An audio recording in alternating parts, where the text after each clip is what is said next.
Un soir de l'été dernier, au Pays Basque, je me suis retrouvé à assister à une conversation informelle. On a demandé à une femme d'où elle était. Elle a répondu « Soy de Roubaix ». Or, Roubaix est une ville de la banlieue barcelonaise, une quinzaine de kilomètres du centre, une excroissance industrielle premier de la métropole, morphologiquement et socialement périphérique. Elle n'a pas dit de Barcelone, et son interlocuteur est resté visiblement perplexe. Non pas par ignorance géographique. Ce qu'il ne parvenait pas à concevoir, c'est qu'il pût exister un ordre de valeurs dans lequel la subalternité de Roubaix par rapport à Barcelone soit légitimement mise en question. Dans cette perplexité se révélait quelque chose de très précis, non une évidence naturelle, mais une construction normative. Ce type de friction est ce que Burawa, dans la logique de l'extended case method, considérait comme productif, un micro-événement anormal qui, s'il est interrogé avec suffisamment de rigueur, ouvre une brèche sur les mécanismes structurels opérant en deçà du seuil de la réflexivité collective.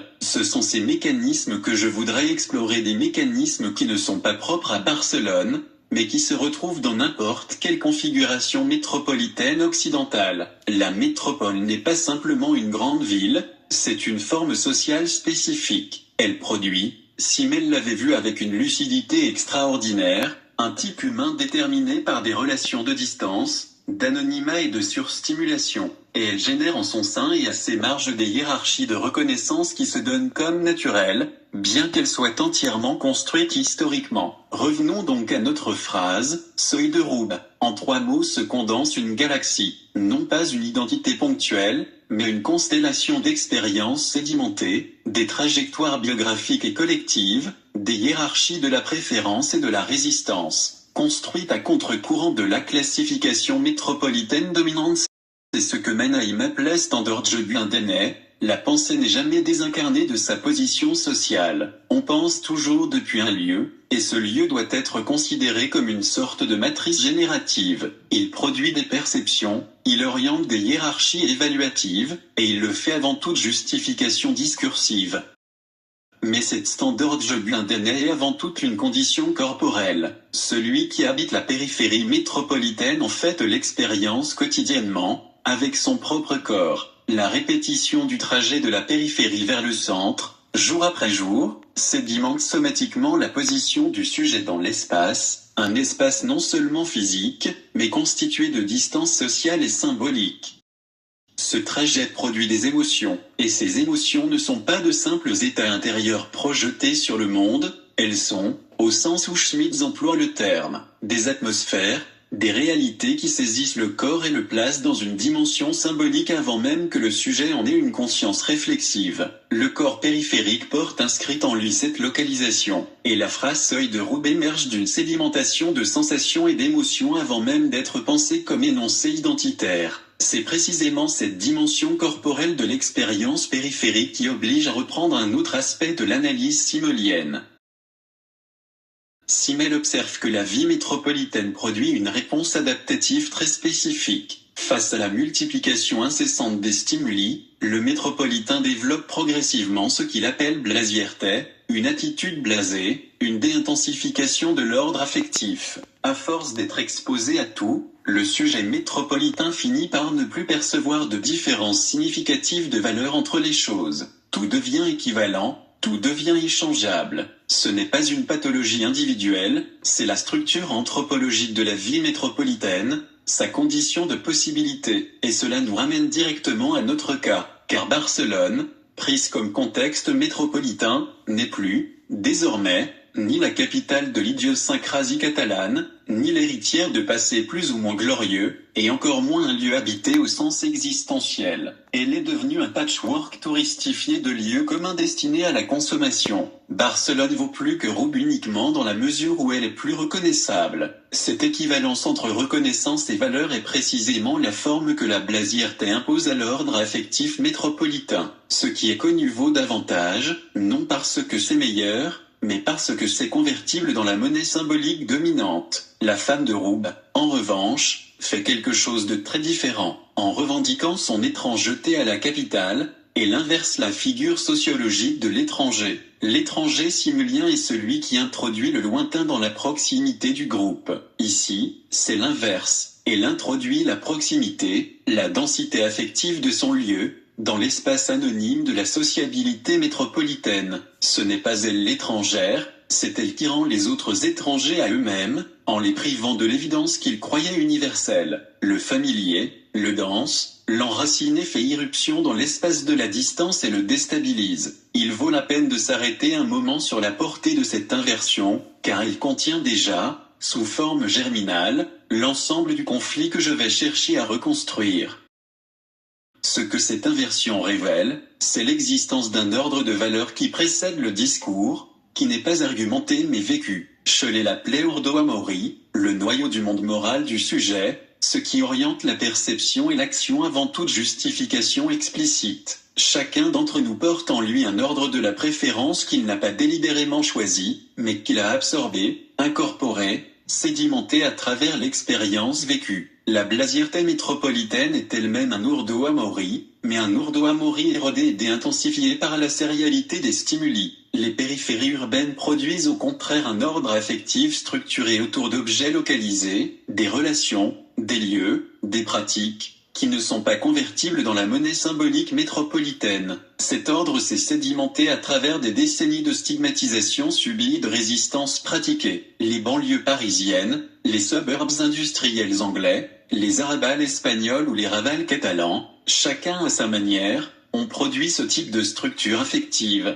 L'Urdo Amori nous offre cependant une photographie instantanée. Il décrit la configuration de cet ordre affectif à un moment donné, mais il ne nous dit pas comment il se forme, ni comment il se transforme dans le temps. Or, c'est précisément la jeunesse de cet ordre qui s'avère décisive. Pour saisir cette dimension diachronique, Raymond Williams nous offre un outil précis avec sa notion de structure of feeling. Les structures of feeling désignent des expériences sociales qui ne se sont pas encore cristallisées en idéologie formelle, des zones où pensée et sentiment sont inséparables, où la pensée est déjà sentie et le sentiment est déjà pensé. Ce sont des formations instables, préarticulées, qui s'accumulent lentement et qui, précisément en raison de leur inachèvement, conservent une capacité de réponse à l'environnement que les idéologies sédimentées ont perdu. L'Urdo Amori nous montre ce qu'est cet ordre affectif. Les structures of feeling nous montrent comment il s'est formé, par sédimentation lente et accumulation d'expériences non encore codifiées. La fierté d'appartenir à un territoire stigmatisé ne naît pas par décret et ne se décide pas en un moment précis. Elle se forme dans cette zone de sédimentation lente, et se convertit progressivement en revendication de porter sur soi le poids exact de ce qui avait été dévalorisé. Mais cette sédimentation porte inscrite en elle une tension qu'il faut expliciter. L'ordre affectif périphérique, un ordre que l'on peut légitimement qualifier de pathétique au sens originel du terme, c'est-à-dire enraciné dans le pathos, dans le sentir qui précède et oriente le penser, est traversé par une dynamique que Nietzsche avait analysée avec grande précision. Pourquoi convoquer Nietzsche ici ? Parce que la sédimentation affective dont nous parlons contient une dépendance interne vis-à-vis de ce contre quoi elle s'est constituée. C'est précisément ce que Nietzsche éclaire dans ses analyses des forces réactives de la volonté de puissance. Le ressentiment, dans son acception nietzschéenne, n'est pas un simple sentiment négatif, c'est un vecteur actif qui génère des valeurs. Il transforme le stigmate en revendication et la revendication en fierté. La réaction cesse d'être subie pour devenir vécue, et produit un ordre moral propre à partir de la condition qui l'a fait naître. Mais, et c'est là le point décisif, elle reste dépendante de cette condition. La fierté périphérique est à la fois générative et contrainte, elle ne peut se libérer entièrement de ce contre quoi elle s'est constituée. C'est cette tension irrésolue, à la fois générative et dépendante, que je propose d'appeler résonance conflictuelle. Le concept entend désigner la structure normative intersubjective qui émerge du fait d'habiter conflictuellement un espace métropolitain, une structure qui est simultanément productive et génère des valeurs, des hiérarchies, des appartenances, et réactive, elle ne peut se constituer qu'en opposition à la forme dominante dont elle se distingue. Cette structure fonde ses propres atmosphères, des réalités qui orientent le corps avant toute élaboration cognitive. C'est une structure qui résonne, qui répond et vibre, mais elle le fait toujours à partir d'une asymétrie qu'elle n'a pas choisie et qu'elle ne peut dissoudre. Jusqu'ici j'ai décrit la structure interne de l'ordre affectif périphérique, comment il se forme et par quelle tension il est traversé. Mais cette structure ne vit pas dans le vide. Elle se produit dans une confrontation constante avec le centre métropolitain. Et cette confrontation prend la forme très précise d'une stigmatisation réciproque. D'habitude, quand on parle de stigmatisation territoriale, on pense à un processus unidirectionnel. Le centre classifie la périphérie, la dégrade, la dévalorise. Cela se produit, bien entendu. Mais l'inverse se produit également, la périphérie construit du centre une représentation tout aussi sévère. Ce sont deux regards qui se font face, et c'est dans la structure de cet affrontement qu'il nous faut à présent entrer. Le versant le plus insidieux de cet antagonisme est esthétique. Le centre stigmatise la périphérie comme laide. Mais laide par rapport à quoi? Le laide, comme Rosencrantz l'avait montré dans son Astotidéas lichant, n'est pas simplement l'absence du beau, c'est sa négation active, ce qui ne se laisse pas conformer à la forme esthétique dominante élu non comme différent, mais comme raté. Le centre applique cette logique à la morphologie périphérique comme si ses propres critères esthétiques étaient universels, et de cette façon rend invisible le mécanisme classificatoire qui les produit. La périphérie, cependant, renvoie un regard symétrique. Le centre lui aussi est laid mais d'une laideur différente, anonyme, artificielle, sérielle. Il faut préciser, cette sérialité n'est pas une condition originaire du centre métropolitain. Les villes européennes ont longtemps possédé leur propre densité stratifiée, leur propre authenticité sédimentée dans le temps. C'est le régime contemporain de la touristification et de la marchandisation expérientielle qui a progressivement érodé cette densité. Il a produit des atmosphères soignées et ostentatoires, en perpétuelle recherche d'une authenticité affichée et représentée. Ces atmosphères sont perçues depuis la périphérie comme fabriquées, interchangeables, dépourvues de cette consistance affective que seul l'enracinement non intentionnel est en mesure de produire. C'est l'esthétique de la marchandise industrielle, lisse, esthétiquement correcte, affectivement vide. Cette polarisation se réplique ensuite sur les sujets et les dynamiques de distinction qu'ils engendrent.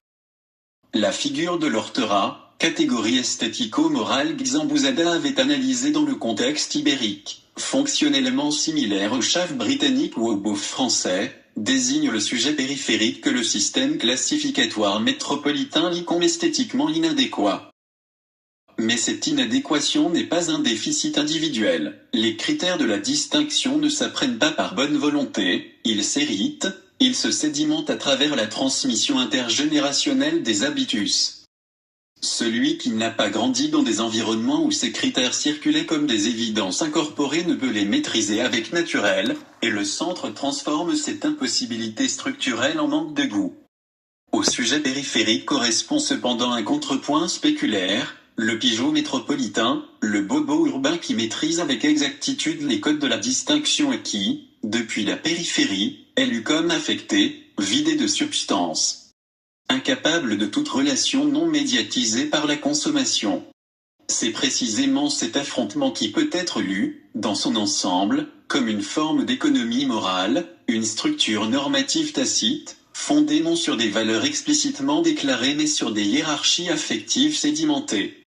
Ce sont, dans les termes de Boltanski et Thévenot, deux cités, deux ordres de grandeur incompatibles, chacun internement cohérent, chacun fondé sur son propre principe d'équivalence, incapable de se traduire réciproquement.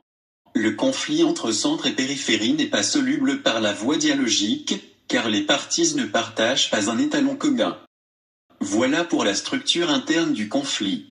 Mais il existe un processus qui contribue à révéler davantage la fragilité de cette relation, la gentrification.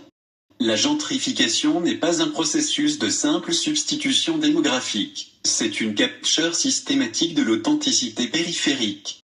Le mécanisme fonctionne de manière très précise, et il vaut la peine de le reconstruire étape par étape. L'intensité affective périphérique, cette densité dont on a parlé jusqu'ici, est d'abord identifiée comme authentique et esthétiquement intéressante. Elle est ensuite progressivement esthétisée, le laid est restauré, le stigmate réinterprété comme esthétique tantôt vintage, tantôt kitsch, tantôt exotique, et finalement, elle est convertie en rente et en atmosphère exportable. Les cas les plus emblématiques sont désormais amplement documentés. Le quartier de Gracia à Barcelone, le Marais parisien, Prenzlau et Berg à Berlin peuvent être considérés aujourd'hui comme des atmosphères convergentes, consommables et interchangeables, produites avec les mêmes matériaux sémiotiques. Ce que ce processus met à nu, c'est la structure profonde du conflit métropolitain contemporain. Il s'agit d'un conflit entre deux régimes de production atmosphérique radicalement asymétriques. Le centre produit délibérément des atmosphères fongibles, conçues, certifiées, mises sur le marché symbolique. La périphérie produit des atmosphères que l'on peut appeler de l'irréductible, mais elle les produit involontairement, comme précipitées de la résistance corporelle à la forme dominante. Et c'est précisément là que réside le paradoxe, lorsque ces atmosphères sont captées et converties par le processus de gentrification, elles perdent la seule chose qui les rendait ce qu'elles étaient, leur non-intentionnalité. L'authenticité périphérique est-elle précisément parce qu'elle n'a pas été produite pour l'être? Les luttes pour la reconnaissance dans les périphéries métropolitaines ne sont donc pas des aspirations à l'inclusion dans les termes du centre. Elles sont des revendications du droit à ne pas être classifiées selon ces termes. Lefebvre avait anticipé quelque chose de semblable dans son droit à la ville, mais dans les périphéries contemporaines, cette revendication s'est radicalisée en une forme spécifiquement affective, esthétique et corporelle, bien au-delà de ce que son cadre théorique pouvait prévoir. L'ordre émotionnel périphérique se produit, se défend et se convertit selon une logique qui n'admet pas de synthèse. Le double bind de l'authenticité réactive, être authentique parce qu'on ne cherche pas à l'être, n'a pas de solution, il a des degrés de conscience analytique. Et c'est précisément ici qu'une sociologie des émotions urbaines peut offrir une contribution significative. S'occuper de ces tensions implique d'accepter un défi disciplinaire considérable. La sociologie a construit son statut scientifique sur l'impératif durkheimien de traiter les faits sociaux comme des choses. Or, les atmosphères périphériques dont on a parlé sont quelque chose de différent. Ce sont ce que Schmitz et Griffro ont contribué à définir comme des quasi-choses, des réalités qui ne se laissent réduire ni à des objets physiques ni à des représentations subjectives, et pourtant pleinement réelles dans leur efficacité perceptive et normative. S'en occuper exige des outils que la discipline n'avait pas prévus, et qu'elle doit en partie construire, dans un dialogue qui implique la phénoménologie, les études sur les émotions et l'esthétique.